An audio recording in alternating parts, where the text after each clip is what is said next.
major activity PG Ayurvedic Medical College and Hospital, Farukhbad. Today is the 6th August and we will study the functional division of respiratory system. ये respiratory system को functional रूप से कैसे divide किया गया? तो respiratory tract है, basically क्या है respiratory tract? Respiratory tract एक anatomical structure है through which the air moves in and out. Respiratory tract है क्या?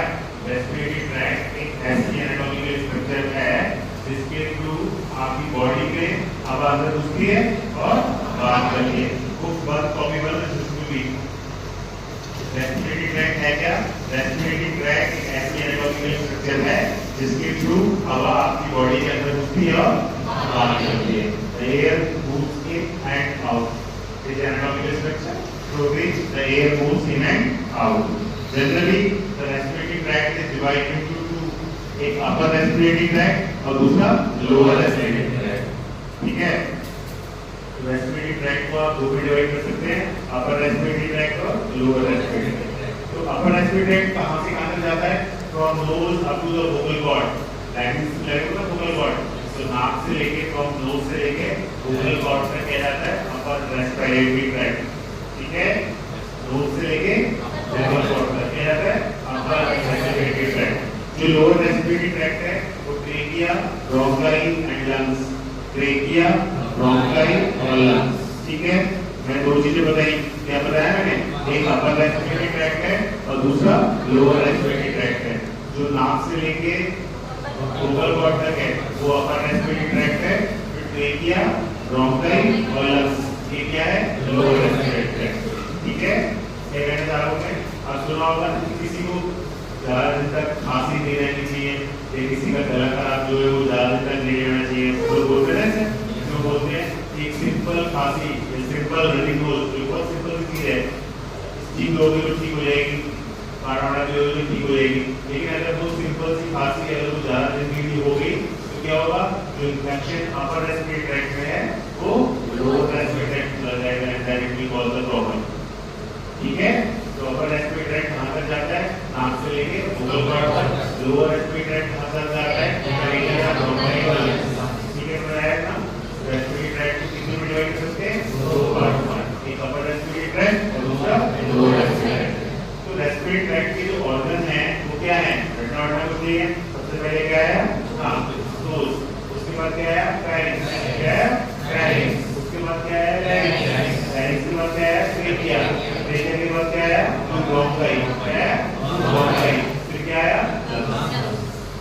ठीक है, सबसे पहले नाक से स्टार्ट हुआ, नाक के नीचे फेरिंक्स, फेरिंक्स के नीचे लैरिंक्स, लैरिंक्स के नीचे ट्रेकिया, ट्रेकिया के नीचे ब्रोंकाई और फिर lungs. These are the organs of the respiratory tract. Respiratory tract में following organs होते हैं: nose, pharynx, larynx, trachea, bronchi and lungs. ठीक है, fine.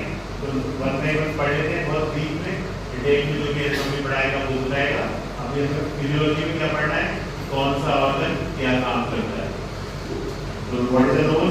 The nasal cavity is the main route of the air entry.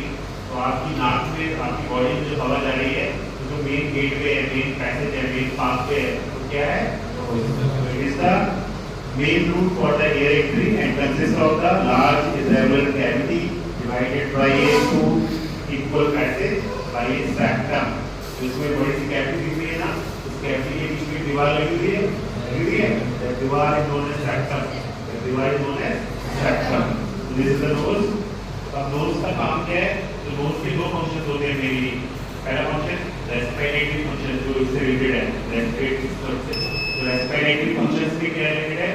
The nose is the first of the respiratory passages through which the inspiratory air passes. Environment में suppose traffic चल रहा है बहुत सारा, right, और हम खड़े हैं वहाँ पे, तो ट्रैफिक की जो गंदी गंदी हवा निकल रही है तो सबसे पहले जो हमारे सिस्टम में घुसेगी वो किसके through घुसेगी?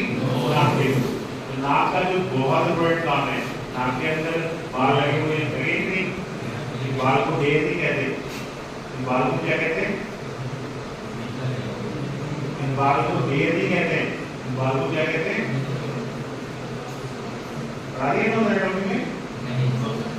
Hair is known as vibrissae. क्या कहते हैं इसको? विब्लिसे। क्या कहते हैं? विब्लिसे। वृद्धि से, और नाक के अंदर ब्लड सप्लाई बहुत होती है कि नहीं? तो जूता मारता तो पट से जो है खून निकलने लगता है, क्या लगता है कि नहीं? हाँ, नाक के अंदर ब्लड सप्लाई बहुत ज्यादा होती है, कुछ भी ऐसा ही नहीं है, हर चीज की अपनी एक वजह है। क्या वजह है कि जो आपके नाक के अंदर जो ये वृद्धि से लगे हुए हैं, तो आप जो भी हवा अंदर पैसेज में ले रहे हो, तो अगर कोई भी मॉलिक्यूल्स होगा बड़ा, कुछ भी होगा बड़ा पार्टिकल, तो वो वही ट्रैप हो जाएगा। तो आपकी डेलिकेट लंग्स में हवा जाने से पहले साफ सुथरी हो जाएगी। जल्दी का काम कर रहा था, सबसे पहले एयर्स ने काम किया। दूसरे मैंने बोला इसके अंदर ब्लड सप्लाई बहुत ज्यादा है, तो ब्लड सप्लाई बहुत ज्यादा होने की वजह से क्या होता है, अगर नाक में हवा लेते हैं तो गर्म होकर अंदर जाती है, जाती नहीं, फूक जाती है, क्योंकि ब्लड सप्लाई जो है वो बहुत ज्यादा है। तो जो सिंपल हवा आप ले रहे हो, वो आपकी डेलिकेट लंग में पहुंचने से पहले क्लीन हो जाएगी, स्टेराइल हो जाएगी, वार्म हो जाएगी और एयर कंडीशन हो जाएगी before it will reach to the lungs. अगर वो सपोज हम गर्मी में ऐसे ही वो हवा अंदर चली जाएगी, तो लंग्स तो बहुत डेलिकेट ऑर्गन्स है, लंग्स के अंदर इन्फेक्शन होने के चांसेस बहुत ज्यादा हैं। वो इन्फेक्शन ना हो, एक छोटी सी नाक जो यहाँ पे रखी हुई है, उस नाक को एयर कंडीशन को, जो हवा हम ले रहे हैं उस हवा को एयर कंडीशन करती है, स्टेराइल करती है, क्लीन करती है, वार्म करती है, प्यूरिफाई करती है before it will present to the lungs. Otherwise क्या होगा, लंग्स में अगर लंग्स से खुले रखते हैं और जो एनवायरनमेंट की हवा है डायरेक्टली उसमें घुसने लगे तो क्या होगा, इन्फेक्शन हो जाएगा। सबसे पहले लंग्स बहुत डेलिकेट ऑर्गन है, तो before it will reach in the lungs, जो आपकी इंस्पायर्ड एयर है that is clean, became the sterile, becomes the air conditioned, becomes the warm, becomes the humid before it will reach into the lungs. So this is the respiratory function of the nose. लिखना क्या है? The nose is the first of the respiratory passage through which the respiratory air passes. दूसरा important point, the respiratory mucosa of the nasal cavity is highly vascular. मैंने बोला था ना कि इसकी जो म्यूकोसा है उसमें ब्लड सप्लाई बहुत ज्यादा है, और उसकी वजह से वो क्या करती है, इंस्पायर्ड एयर को वार्म कर देती है। तो हम हवा ले रहे हैं तो हवा कैसी हो जाएगी, गर्म। The secretions of the mucous mucus gland make the air moist, while the secretion of the mucus gland trap the dust and other particles. जो mucus membrane है इसकी जो secretions हैं वो उस हवा को moist करते हैं, ह्यूमिडिफाई मतलब उसमें थोड़ा सा मॉइस्चर डालेगी। तो जो आपकी जो म्यूकस ग्लैंड के अंदर जो ग्लैंड रखी है, जो सिक्रेशंस है म्यूकस, वो ह्यूमिडिफाई कर देते हैं हवा को, और कोई जो पार्टिकल आएगा वो जो है ट्रैप हो जाएगा। अगर सूखी सूखी होगी तो ट्रैप नहीं होगा ना, बाल कितने भी हो, लेकिन इसके अंदर गीला लगा हुआ है और बाल है, तो कुछ भी पार्टिकल आएगा तो वही चिपक जाएगा, अंदर जाएगा ही नहीं। तो बिकॉज जो उसकी जो म्यूकस मेम्ब्रेन है वो क्या करती है, वो मॉइस्ट करती है, और मॉइस्ट के साथ क्या करती है, मॉइस्ट होने की वजह से हवा को मॉइस्ट कर देती है, और जो पार्टिकल आते हैं उन पार्टिकल को ट्रैप कर लेती है। तीसरा point, thus the nose of the air act as the air condition where the inspired air is warm, clean with filter and moisture before it passes to the delicate lung. तो आपके lungs बहुत ज़्यादा delicate है, अगर उनमें direct हवा जाएगी तो इन्फेक्शन बहुत जल्दी होगा। ऐसा ना हो इसलिए भगवान ने संरचना बनाई है, नाक के अंदर बाल दिए, बाल is known as तो विब्रेशन की वजह से क्या होता है, जो पार्टिकल्स होते हैं वो ट्रैप हो जाते हैं। दूसरा इंपॉर्टेंट पॉइंट क्या लिखना है, इसकी ब्लड सप्लाई बहुत ज्यादा होती है, इसकी वजह से जो इंस्पायर्ड एयर है कैसी हो जाती है, वार्म हो जाती है। तीसरा इंपॉर्टेंट पॉइंट क्या लिखना है, इसके अंदर जो म्यूकस ग्लैंड है उसके अंदर बहुत ज्यादा म्यूकस सप्लाई है, वो जिसकी वजह से वो इंस्पायर्ड एयर को ह्यूमिड कर देते हैं, और जो भी पार्टिकल आएगा वो पार्टिकल उससे चिपक जाएगा, ट्रैप हो जाएगा। फाइन, तो these are the three main function, ये तीनों function collectively known as respiratory function of the nose. तो हमें इसमें एक पढ़ना है, हर रेस्पिरेटरी ऑर्गन का रेस्पिरेटरी फंक्शन। ठीक है, समझ आ गया? समझ आ गई? अगला ऑर्गन पढ़ते हैं, pharynx. The pharynx is a white muscular tube situated behind the nose, mouth and larynx. तो ऊपर नोज है, बीच में माउथ है, तो इनके पीछे जो ट्यूब रखी हुई है, इसके पीछे नोज के पीछे, माउथ के पीछे और लैरिंक्स के पीछे जो ट्यूब है, इसके पीछे माउथ के पीछे, नोज के पीछे और लैरिंक्स के पीछे जो ट्यूब है उसको क्या बोलेंगे, फेरिंक्स। फेरिंक्स को तीन पार्ट में डिवाइड करते हैं, नेसोफेरिंक्स, ओरोफेरिंक्स और लैरिंजोफेरिंक्स। नेसोफेरिंक्स नाक के पीछे वाला, ओरोफेरिंक्स ओरल कैविटी के पीछे वाला, लैरिंजोफेरिंक्स तो नेसोफेरिंक्स से हवा पास होगी, ओरोफेरिंक्स से फूड पास होगा, और लैरिंजोफेरिंक्स से ओरोफेरिंक्स से फूड और ये दोनों पास होगा, और लैरिंजोफेरिंक्स से फूड पास होगा। ठीक है, समझ आया? अब फेरिंक्स की काम क्या है, जैसे मैंने बोला कि हवा पास होगी, उसको हम क्या बोल सकते हैं, it provide the passage for the inspired air. तो इंस्पायर्ड एयर है कौन सा भाई, नेसोफैरिंक्स। तो नेसोफैरिंक्स जो नाक के पीछे रखता है, तो हवा before going into the lungs सबसे पहले नाक में गई और नाक के पीछे कहाँ गई, नेसोफैरिंक्स में। तो nasopharynx will provide the passage to the inspired air. दूसरा, the laryngeal part of laryngeal transmit the warming and humidifying the inspired air. जैसे नाक कर रही थी, क्या कर रही थी, इंस्पायर्ड हवा को गर्म कर रही थी और क्या कर रही थी, मॉइस्चर उसके डेवलप कर रही थी। तो ये जो इंस्पायर्ड एयर है इसको गर्म कर देता है, साथ में ह्यूमिडिफाई कर देता है। कौन, नेसोफैरिंक्स। कौन, नेसोफैरिंक्स। कोई पूछेगा फेरिंक्स क्या है, तो फेरिंक्स एक वाइड मस्कुलर ट्यूब है जो आपकी नोज के पीछे, ओरोफैरिंक्स के पीछे, ओरल कैविटी के पीछे और लैरिंक्स के पीछे रखी हुई। ठीक है, हाँ। What is pharynx? Pharynx is a structure that lies behind the nose, behind the oral cavity, and behind the larynx. It can be divided into three parts: nasopharynx, oropharynx, और laryngopharynx. नाक के पीछे nasopharynx, oral cavity के पीछे oropharynx, और larynx के पीछे laryngopharynx. क्या करता है ये सिस्टम से संबंधित? ये जो हवा है उसको रास्ता प्रोवाइड करता है, उस हवा को गर्म कर देता है, साथ में उस हवा को मॉइस्चर भी प्रोवाइड करता है। ठीक है, बनाया। Then there is the larynx. The larynx is the organ for phonation. There is a term phonation, phonation, phonation या vocalization. ये सब यूज करोगे, phonation या फिर vocalization. तो phonation या vocalization शब्द का मतलब क्या है, बोलना, वाणी उत्पत्ति। क्या मतलब है, बोलना। तो जो phonation या vocalization का बॉडी में जो organ है, that is the larynx. What is the larynx? The larynx क्या है? The larynx is the organ for phonation or vocalization. बोलने का जो organ है, that is larynx. अब इसके ऊपर क्या काम करता है? It is also an air passage. It acts as a sphincter at the inlet of lower respiratory passage. मतलब मैंने क्या बताया था? मैंने बताया था कि जो vocal cords है ना, vocal cords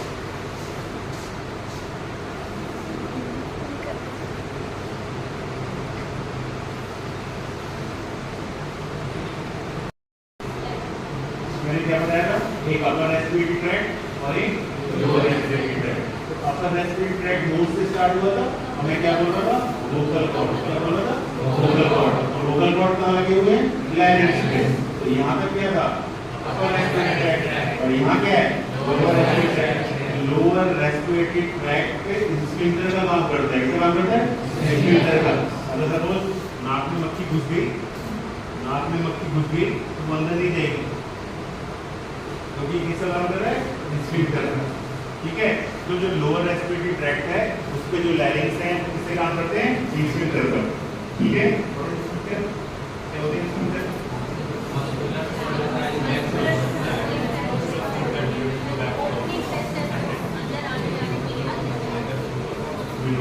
So that is the sphincter. It is also an air passage that is the sphincter at the inlet of lower respiratory passage. उसका काम क्या है? पहला काम ये हवा को रास्ता प्रोवाइड करता है, it provides the passage for the air. Second काम, it humidifies, filters the working of the inspired air. जो नाक काम कर रही थी वो ये काम कर रही है, क्या काम कर रही है, गर्म कर रही है, ह्यूमिडिफाई कर रही है और फिल्टर कर रही है। तीसरा, protection of the lower respiratory tract. This is the point, different point है, protection of the lower respiratory tract. क्या बोल रहा हूँ मैं, protection of the lower respiratory tract. कैसे? During the swallowing, the larynx move upward, blocking the opening into the it from the pharynx. जब हम निगलते हैं कोई भी चीज, जब हम कोई भी चीज निगलते हैं तो जो larynx होता है वो ऊपर की ओर मूव कर जाता है। जब हम कोई भी चीज निगलते हैं during the swallowing, the larynx move upward, और जो pharynx के पीछे वाला रास्ता है oropharynx को ब्लॉक कर देता है। कहते हैं ना कि जब खाना खाओ तो बोलना नहीं है। क्यों? क्योंकि अगर हम खाना खाते हैं अगर हम बोलेंगे, बोलने में क्या चाहिए, वोकल कॉर्ड। बोलने में क्या चाहिए, वोकल कॉर्ड। तो अगर खाना खाते तो बोलेंगे तो मोर चांसेस है कि वो खाना ओरोफैरिंक्स की जगह नेसोफैरिंक्स चला जाएगा और दिक्कत करेगा। हाँ, तो खाना खाते क्यों नहीं बोलना है, क्यों? क्योंकि जो वोकल कॉर्ड्स लगे हुए हैं, वो वोकल कॉर्ड जब हम कोई भी चीज निकलते हैं तो वोकल कॉर्ड नेसोफैरिंक्स ऊपर चला जाता है और ओरोफैरिंक्स का रास्ता बंद कर देता है। तो सही से काम नहीं करेंगे और खाना आपकी रेस्पिरेटरी में चला जाएगा और दिक्कत हो जाएगी। Protection of the lower respiratory tract. This is the function of larynx. तो नाक के फंक्शन पढ़ेंगे पढ़ेगी नहीं, रेस्पिरेटरी फंक्शन गर्म करना है, क्लीन करना है, एयर कंडीशन करना है, वार्म करना है, ह्यूमिडिफाई करना है। हाँ, फिर हमने पढ़े किसके पैरेंसी फंक्शन, क्या फंक्शन पढ़े, पैसेज प्रोवाइड करता है, साथ में गर्म कर देता है, एयर कंडीशन कर देता है, वार्म कर देता है, ह्यूमिडिफाई कर देता है, इट नॉट। फिर हमने पढ़े लैरिंग्स के फंक्शन, किस फंक्शन लैरिंग्स के, दोनों फंक्शन सेम है। तीसरा उसको ध्यान रखना है कि जो लोअर रेस्पिरेटरी ट्रैक्ट है उसको प्रोटेक्शन प्रोवाइड करता है, क्या करता है प्रोटेक्शन। प्रोटेक्शन कैसे प्रोवाइड करता है, जब हम खाना खाते हैं निगलते हैं तो लैरिंग्स ऊपर भी हो जाता है और ओवरराइड कराता है जो को, ठीक है समझ आया।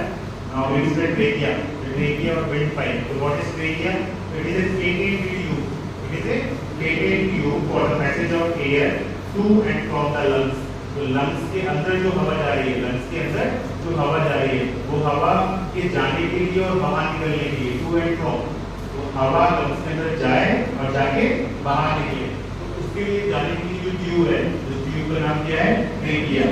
तो ट्रेकिया हमेशा खुली रहती है, कभी बंद नहीं होती, क्यों बंद होती, क्योंकि उसके पीछे कार्टिलेज लगे हुए।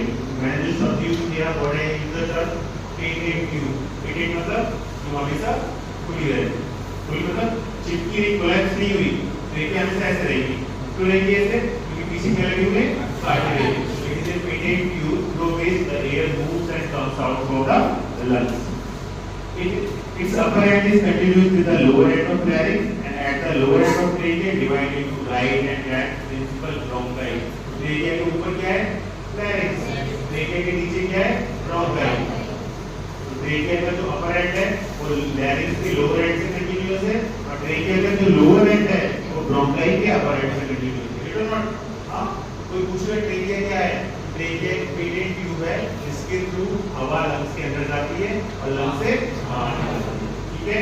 इसका जो अपर एंड है इससे कंटीन्यूअस ट्रेकिया के अंदर मैंने बोला उसमें कार्टिलेज लगे रहते हैं, तो अगर वो कार्टिलेज ट्रेकिया में नहीं होते तो क्या होता, अगर हम सारी हवा स्पाइक करते हैं, सारी निकाल देते हैं, तो वो दोनों लेयर चिपक जाती है ऐसे करके, इट इज नॉट, वो कभी चिपकती नहीं है, क्यों चिपकती है, इसके पीछे कार्टिलेज लगे हुए हैं। तो इट सपोर्ट एंड पेडेंसी, इसका मतलब क्या है, the tracheal cartilage hold the trachea permanently open, trachea permanently open रहती है because of the cartilage.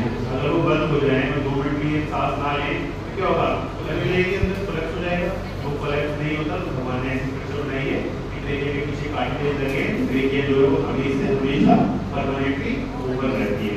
Then cough reflex, तो अगर गलती से भी ट्रेकिया के अंदर एक दाना भी चला जाए ना खाने का, बहुत जल्दी खांसी आएगी और जब तक वो दाना निकलेगा नहीं तब तक जो है अंदर लगा रहेगा। तो कफ रिफ्लेक्स, तो अगर ट्रेकिया के अंदर कुछ भी फॉरेन पार्टिकल चला जाता है तो तुरंत कफ रिफ्लेक्स हो जाता है। Then the warming humidifying between the inspired air, शुरू से पढ़ते आ रहे हैं कि जो ट्रेकिया के है जो नोज काम कर रही थी, जो पैरिस काम कर रहा था, जो लैरिंक्स काम कर रहा था, वो काम ये भी करता है कि हवा को वार्म करता है, इंस्पायर करता है और फिल्टर करता है। एक अलग से हमने काम पढ़ा, क्या पढ़ा कि ट्रेकिया के अंदर क्या लगे हुए कार्टिलेज, कार्टिलेज की वजह से इसकी जो ओपनिंग है वो कैसे रहती है परमानेंट ओपन, परमानेंट ओपन होने की वजह से ये जो है कोलैप्स नहीं होता, फाइन। तो ये अलग से काम हो गया इसका ट्रेकिया का। Then we will see the bronchiectasis. So at the lower end of the trachea ends by dividing into right and left from principal bronchi। जो ट्रेकिया है वो नीचे वाले एंड पे राइट और लेफ्ट प्रिंसिपल ब्रोंकाई में टूट जाती है।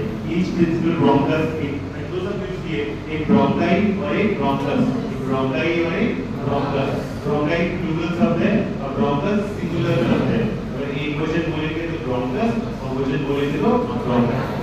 Each bronchus enters the lung through the hilum and divided into the secondary lower bronchi, one for each lobe of the lung। तो जो ब्रोंकाई है